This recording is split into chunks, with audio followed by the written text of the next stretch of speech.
Voyager 1, launched in 1977, is the most distant spacecraft ever sent from Earth. It is moving away from us at a speed of about 38,000 miles per hour or roughly 11 meters per second. Despite its staggering distance of about 15.5 billion miles from Earth, we are still able to communicate with it. So, how is it possible to send commands to such a distant spacecraft or receive data from it? And how much longer will we be able to stay in contact with Voyager 1? The launch and its mission Voyager 2 was actually launched first on August 20, 1977. Voyager 1 followed about 2 weeks later, lifting off on September 5, 1977. Voyager 1 and Voyager 2 are nearly identical in design. Their mission was to explore the outer planets beyond Jupiter.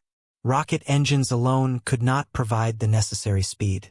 So mission planners chose a rare planetary alignment that allowed the spacecraft to gain speed by using the gravitational pull of multiple planets. Jupiter, Saturn, Uranus, and Neptune were lined up in the same general direction as seen from Earth.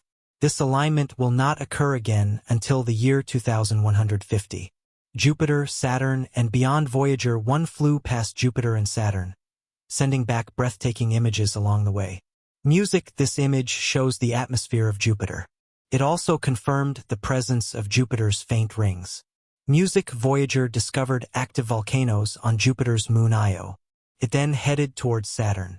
There it observed Saturn's rings from a close distance and discovered shepherd moons that help shape and maintain the rings. It also found that Saturn's moon Titan has a thick atmosphere composed of about 90% nitrogen. After that, Voyager 1 continued its journey toward the outer edge of the solar system. Voyager 2, which took a different path, flew by Uranus and Neptune, destinations that Voyager 1 never reached, and took detailed photos of both planets. Voyager 1 surpasses Voyager 2 after completing their planetary missions. Both Voyagers continued moving farther away from Earth. Although Voyager 2 launched first, Voyager 1 is now farther from Earth because it is traveling faster. Voyager 1 is moving at about 10.6 meters per second, while Voyager 2 is traveling at about 9.7 meters per second. That speed difference may not seem huge, just 0.9 meters per second. But imagine riding on the slower spacecraft as the faster one passes by.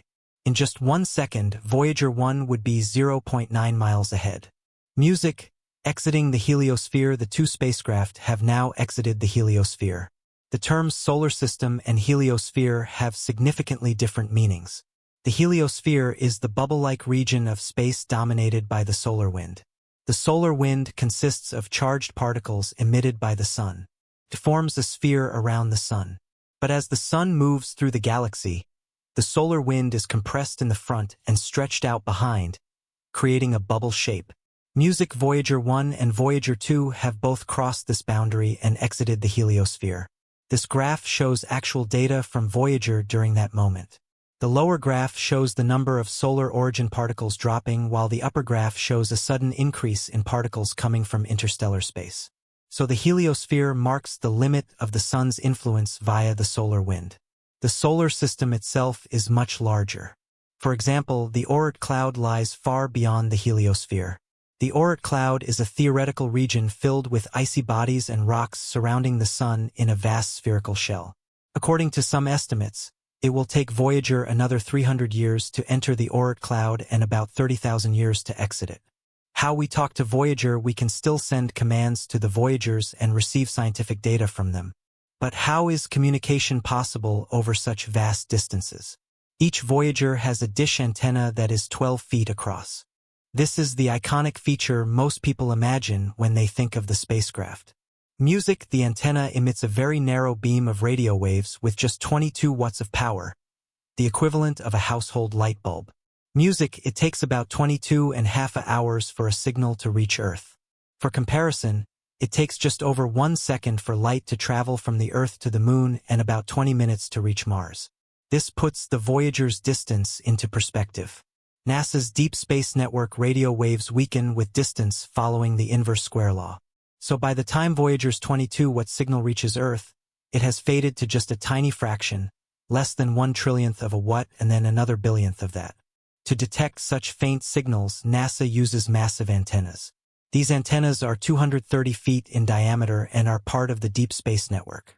The network is set up at 3 locations: California in the United States, Madrid in Spain, and Canberra in Australia. This ensures that at least one antenna can always see the spacecraft at any given time, enabling 24-hour communication. Besides the massive 230-foot dishes, each location also has antennas of various other sizes. Together, they form a worldwide communication system designed to talk with spacecraft far beyond Jupiter.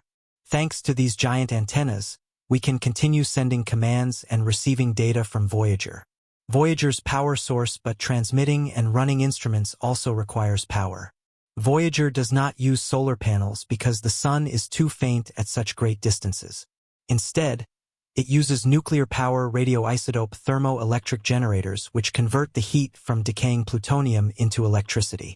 At launch, each Voyager produced over 400 watts of power. Now, after decades of flight, power output has dropped below 200 watt. To conserve energy, non-essential systems have been shut down gradually. Voyager's final images and instruments. This is a photo of Earth taken by Voyager, our home scene from nearly 4 billion miles away. It was the last picture Voyager 1 ever took. After that, its camera was permanently turned off to save power. Voyager 1 carries 10 scientific instruments. Only those measuring magnetic fields and charged particles are still in use.